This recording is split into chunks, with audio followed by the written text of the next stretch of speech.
Joe Nash with the Players Network and the Breeders' Cup. We're at the Del Mar racetracks today, and we're preparing to go chat with John Avello over at the fabulous Wynn Resort and Casino in Las Vegas. He's the Executive Director of Race and Sportsbook Operations. We'll be chatting with our network today about some of the more complicated betting strategies and some of the huge payout opportunities at the Breeders' Cup.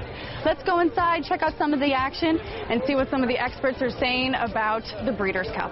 Well, we've got a big race coming up here. The Pacific Classic is a win-and-you're-in race for the Breeders' Cup, and whoever's going to win this race is going to be eligible to run in a $6 million race.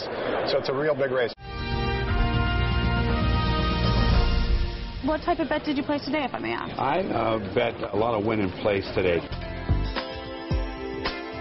A win bet, it means that the horse has to win the race. If you bet a horse to place, he can finish either first or second. And if you bet a horse to show, which is third, he can finish either first, second, or third. One of the great experiences I had at the Breeders' Cup was the fact that I was in Miami in 1999 at Gulfstream Park. I was going to take a shot with the Princess horse, and he went off at 30 to 1, and he won the race, and it made my whole week. I stayed in Miami for an extra week longer just because of all the winnings that I had. Was that the biggest long shot you've ever taken a bet on? No, the longest shot I ever hit was I hit a 90 to 1 shot. A long shot is probably somewhere between the prices of 10 to 1 to 40 to 1. They're not horses that figured to win the race that day, and so therefore that is a true long shot. So today we are chatting with Billy Koch, whose horse won the Breeders' Cup in 2004, and your horse's name was? His name was Singletary, and he was 16 to 1 that day, so he was a big long shot.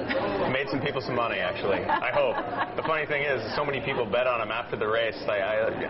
Everybody at the track came up, oh, we had him, and I kept saying, how could you have had him if he was 16 to 1? I don't understand it, but it was a great day. Tell me a little bit about that experience with the race. Well, the race itself, it's more than just gambling, because the race was a $1.5 million race that we won with a horse that we bought for $30,000.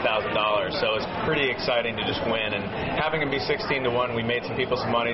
There's always the nugget that somebody finds in there that they bought for $10,000 or $20,000, and the horse turned into a great horse. There's a great story, actually. Brett Hull, the hockey player, came up to me earlier in the day, and I introduced myself, and I told him, we have a horse running. And Hull said, well, which horse? I said, Singletary. He said, okay, I'm going to bet him. And I never thought anything of it, and then later on in the day, after it had happened, hours later, I saw Brett Hull. And he comes up to me and goes, I bet $100 on your horse. You made me $1,600. And he gives me this big bear hug, and it was one of those experiences that was incredible. It was very cool. Here's the way the Breeders' Cup kind of shakes out.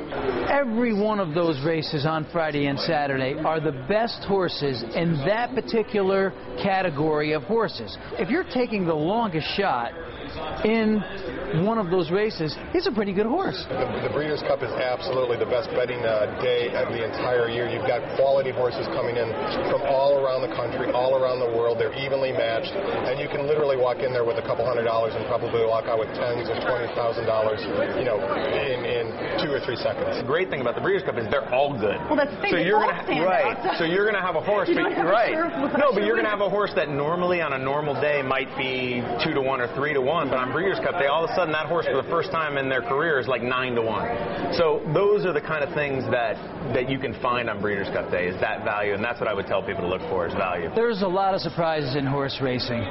When a race's odds are structured, the morning line as they call it, there's always the favorite, and then there's always the longest shot in the race, and then everybody else in between. The favorite doesn't win all the time. I think the favorite's probably winning at about a 30% clip. Therefore, 2/3 of the time you have somebody else winning the race.